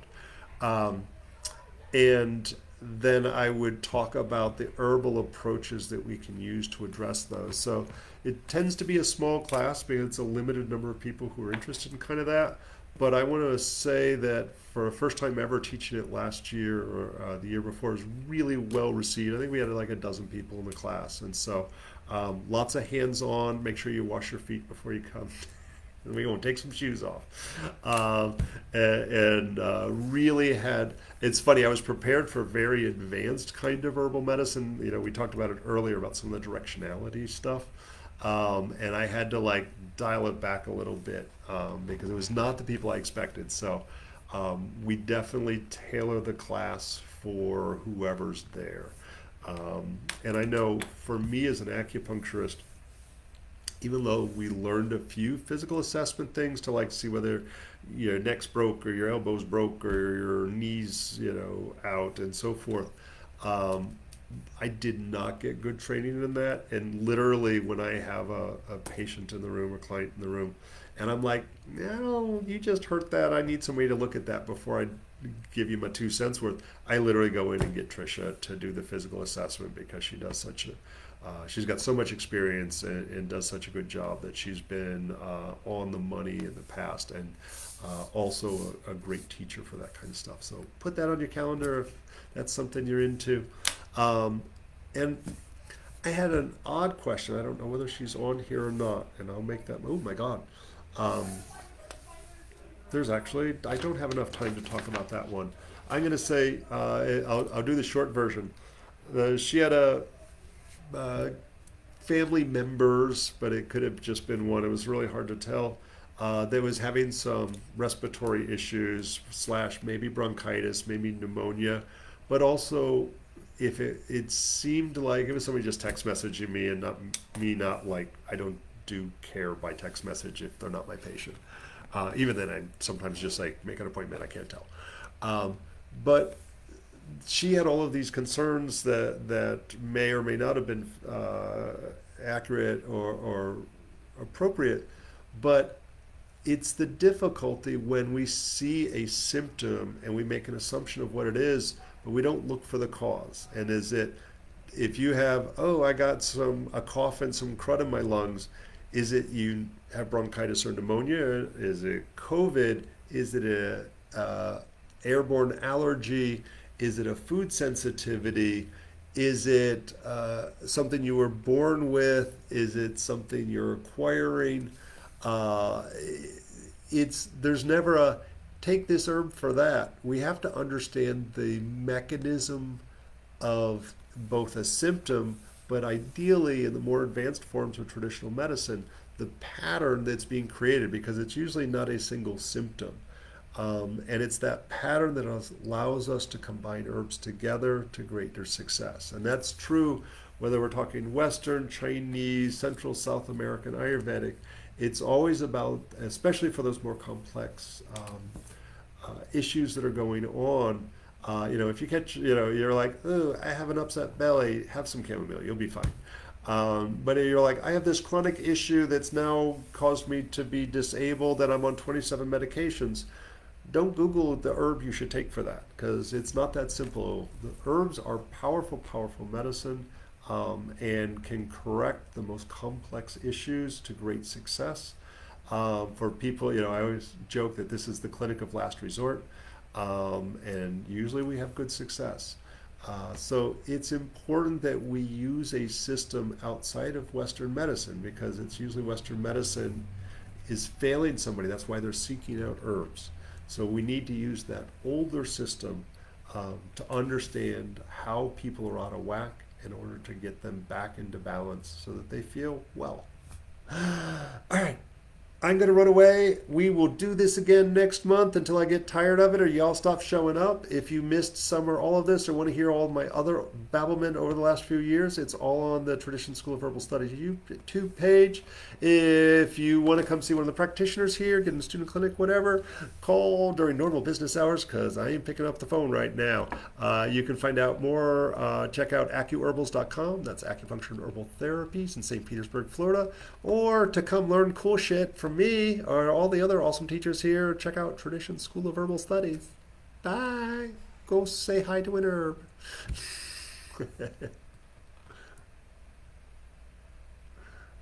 Good night, all. Whoops. Now I got to figure out how to turn this thing off. Oh, there we go.